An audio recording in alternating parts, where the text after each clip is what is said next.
Welcome, everyone, to Road to Romance, a 12-day countdown to National Matchmakers Day. I am Arlene Washburn, your host, and today is day 3, and I'm so excited to have this special guest and friend and colleague, a fantastic super connector, and what can I say? You're going to find out how amazing this person is. Tony Smith, thank you so much. Tony Smith from Denver's Cupid.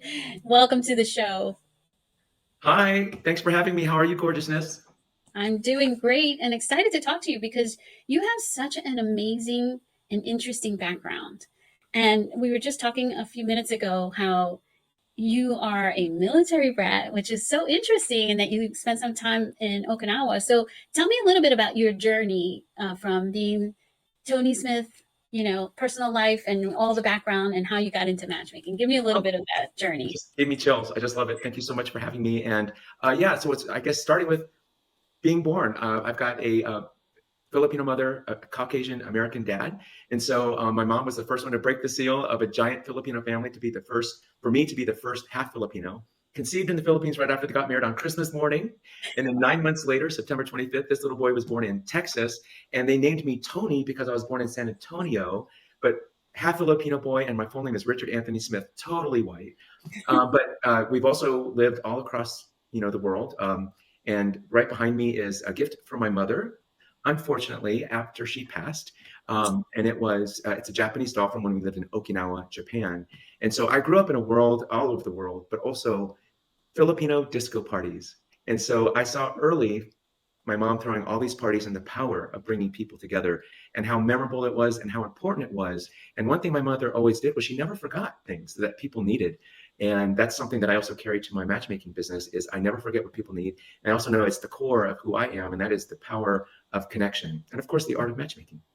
I love it. I love it. You know what's interesting? I've interviewed 3 matchmakers so far, and including myself, and what we all have in common is that we're all pretty well traveled. And I really think that lends itself to be able to create connections with people that are outside of our ethnicity or religion or what have you. Like we are like super connectors because we know how to interact with different cultures. How has that impacted your business, the ability to just relate to so many different types of people? Yeah, I think it's definitely my upbringing of diversity being my norm and knowing that the world is a big, beautiful place and it also means endless possibilities. And so when I'm working with clients, I keep that in mind about everything is possible. And it's also important for us as matchmakers to not only think in terms of endless possibilities, but then also just knowing how things work sometimes and also the innate ability we all have when we see two people together because of our worldly experiences. You just know when people belong together. And something that I think I got from Miss Oprah herself was I think we're attracted to people that we're going to make good babies with. Just saying, that doesn't mean you have to have babies. My husband of 20 years, which I'm very proud, he is a foot taller than me. My father was a foot taller than my mom. And so they made a good baby, I think, with me. And when I see my brother, he's also half Filipino. His wife happens to be from Denmark. My husband is Scandinavian as well. And they made some damn good babies. So I think it's that, it is that worldwide influence that helps influence matchmaking. I love that. I love that so much. And let's talk a little bit about your relationship because I think it is amazing.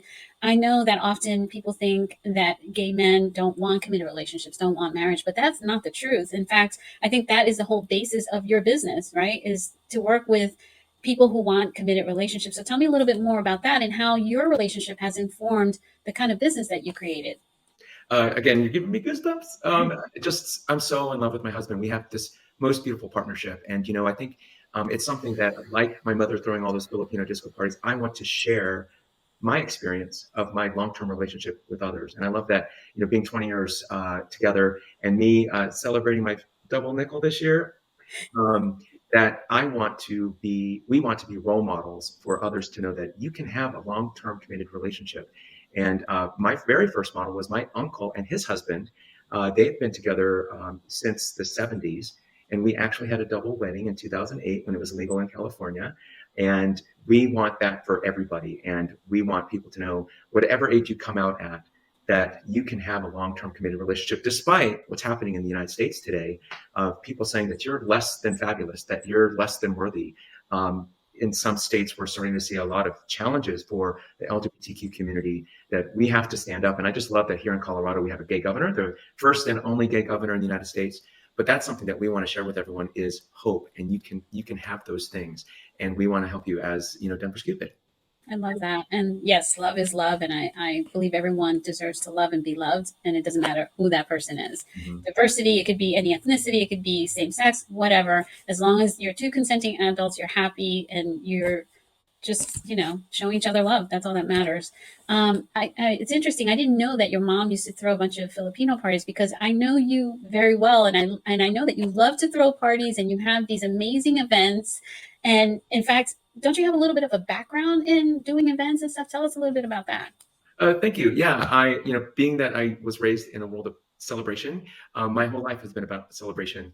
It really started, of course, with my mom and the parties, but then also I was a part of Filipino folk dancing troops with my mother. And so I saw the power of bringing people together, not just through parties, but then also through dance and food and all those kinds of things. I got my true inspiration at the 1996 Summer Olympic Games, where I was both cast and choreography for the opening and closing ceremonies. It was the Centennial Olympic Games in Atlanta. I was in my late 20s, and I saw in the presidential box President Clinton at the time, and then I saw this world of people, and I said, this is one giant assembly line. I can do this for a living.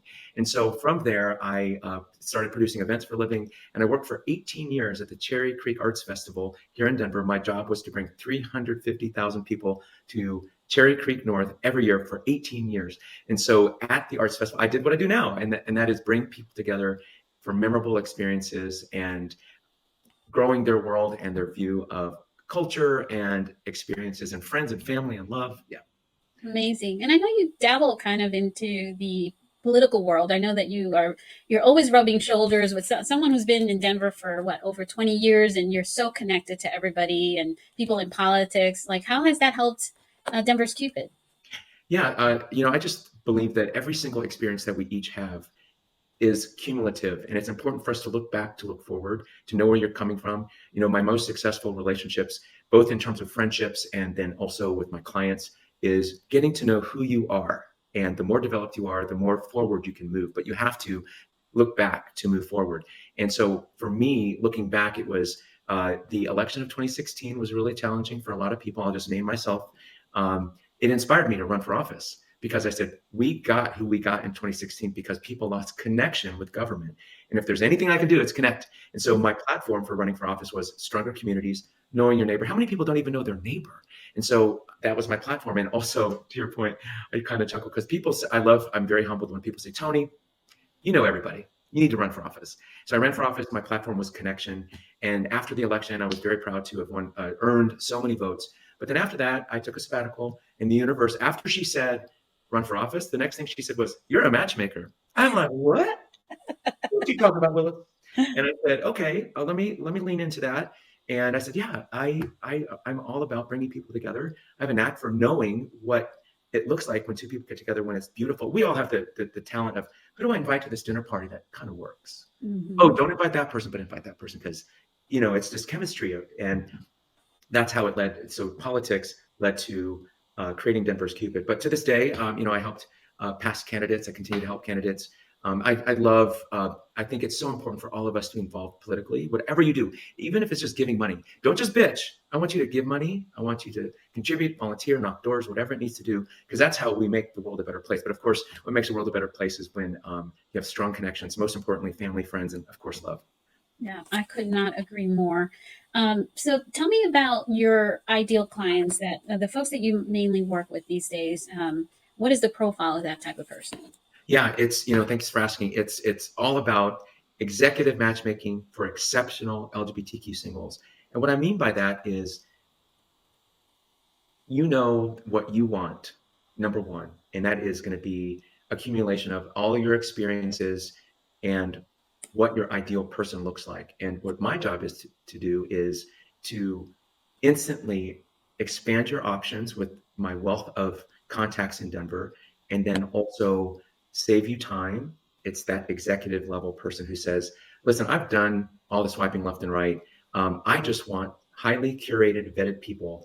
And I'm really proud to say 100% of the time, no one has ever said, what the were you thinking with that date? And I think that's one of the problems with online dating is people, all those challenges of swiping left and right, that time you take, the ghosting you get, those crazy ass first dates, and then it turns into nothing. And I can speak for almost all matchmakers when I say our goal is to go on a second date. And most of the time they go on a second date.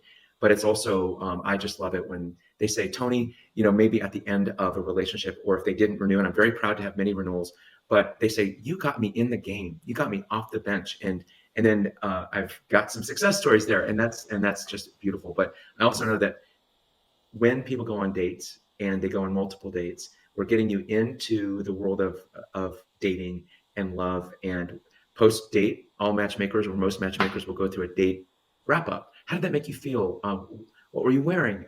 And all those kinds of things. But it gets them into the cycle of dating because you have to dig for gold in order to get it.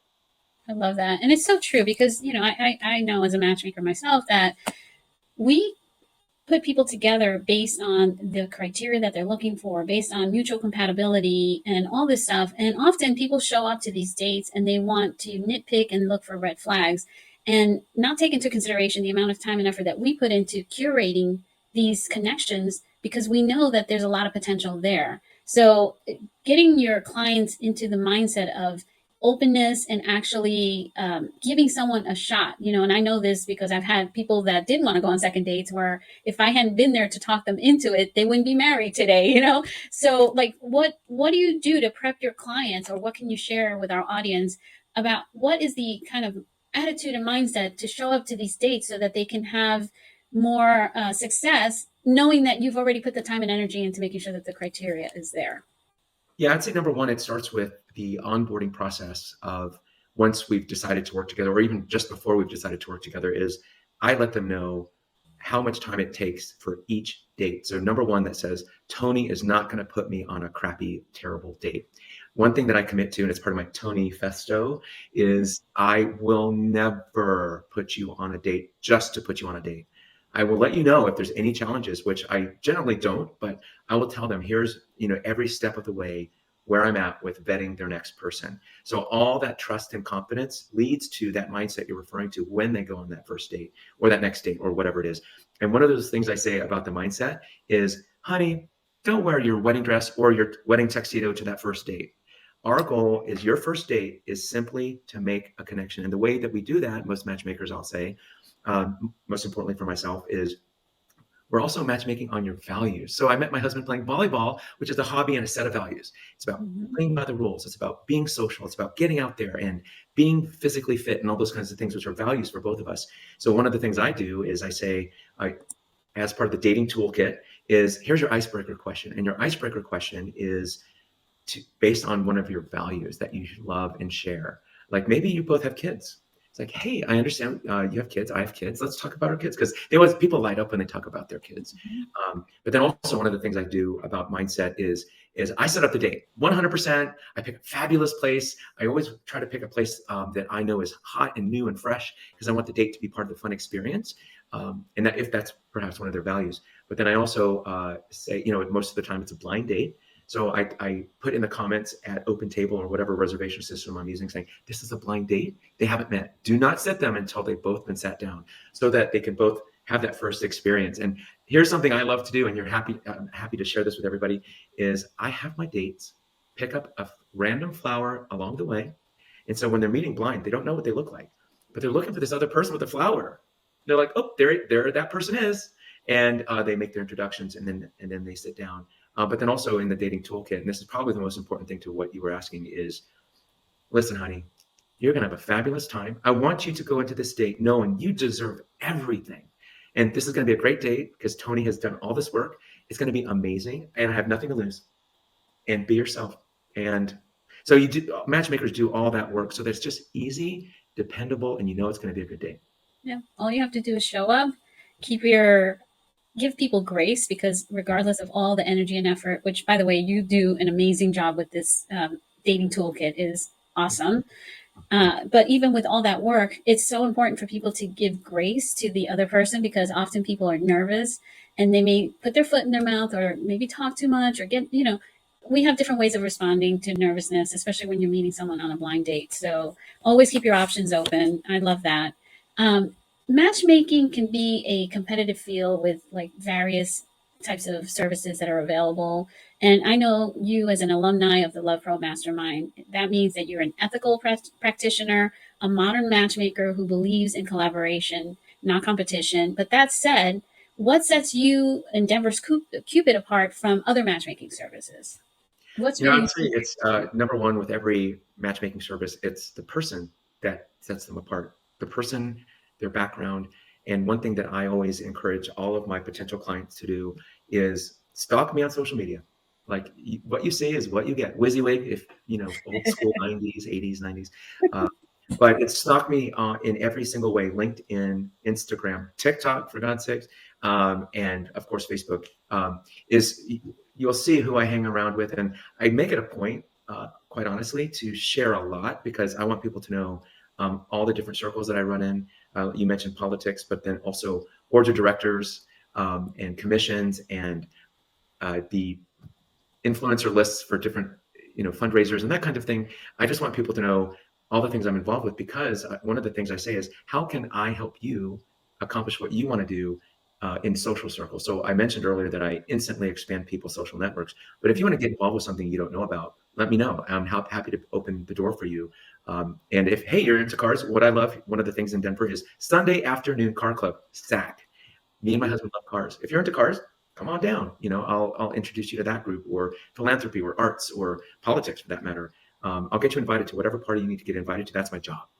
I love that. And it's so important too, because one of the things that we coach our clients on is to open up their sphere of influence so that they can meet more people and potentially meet their match through those people. I think it's great and how to do that organically. But it sounds to me like you are the king of Denver and you can pretty much introduce not just matchmake for love, but matchmake for anything, any kind of connection that people have. And I think that's super important when you're a matchmaker to be known in the community, to be entrenched. And I love that you are hyper local in Denver, but my understanding is you're opening up to a new location because you also have homes in California. So tell us a little bit about that.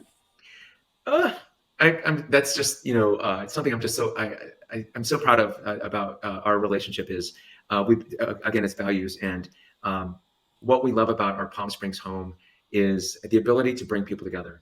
My husband's sister lives in Santa Barbara, so that's close to Palm Springs. My Filipino side is littered up and down the coast from LA all the way to San Francisco, and so it has created the opportunity for us to bring our families together. And what I love is, as a gay man in Palm Springs, there's a very large gay population. And then also in Fort Lauderdale, Florida, Wilton Manor specifically, that's another place that has a lot of gay men. But I think what's important is when we're matchmaking, we work with other matchmakers. And so Anthony is California's gay matchmaker. He's amazing. We've collaborated. I've collaborated with Tammy with H4M Matchmaking. And actually this week, I've got a Zoom date for one of my clients with one of her clients. And we all want long-term committed relationships for our clients. And some of our clients, as you well know, are willing to relocate or have someone else move to wherever they're at. And I've had many times where people start out on a Zoom date, and later today I've got a Zoom date coaching session because I want them to look good on camera. Because how many sometimes that people have backlighting. I'm like, oh girl, let's help you out. I want your camera eye level. I want something creative behind you that tells something about you. But it starts with a Zoom date, and then I've had them go evolve to in-person dates, and then also evolve to an in-person double date with your matchmaker and his husband. I love that. Ooh, I love that. That is so cool. Yeah. So we've covered a lot, but I can't end this conversation without talking about your events, specifically all the speed dating stuff that you do, because that's a huge part of your business, I'm sure. And so tell us a little bit about that. Thank you. Yeah, it's I can't get the events out of my system. I just love bringing people together. Period. But yeah, so you're referring to our gay and lesbian speed dating, LGBTQ speed dating. Once a month, I have gay men. Once a month, I have LGBTQ. It's primarily lesbian, but I've definitely found that at our lesbian speed dating events, they're more welcoming to our trans community. And I have had trans males at our gay speed dating, but our lesbian speed dating has been more friendly to our trans male and trans female community for sure.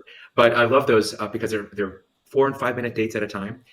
You will meet 10 to 12 people in an hour. I keep it to an hour. Some people do mass speed dating events where they're hours, and I'm like, okay, might work for you. But what I love is I know that people have a lot on their agendas. So right after work, 6 to 7, you go on 10 to 12 dates, and I use a system that allows you to rate each person after each date, give them feedback. It's a heart if you want to go on a date, a check mark if you want to be friends, a dollar sign if you want to do business with that person, or sunglasses for I'm good. But then the next morning, I send you a report of all the people you matched with. And to date, I've my events have connected over 1,800 people, Wow. 700 people on dates, 300 people for business. It's wildly popular, and it's a great way to meet people in person, and it gets you off the bench into the game 4 minutes at a time. You get a free drink, Nice. but it's a great, fun, quick way to meet people, and 100% of the time, people have a good time.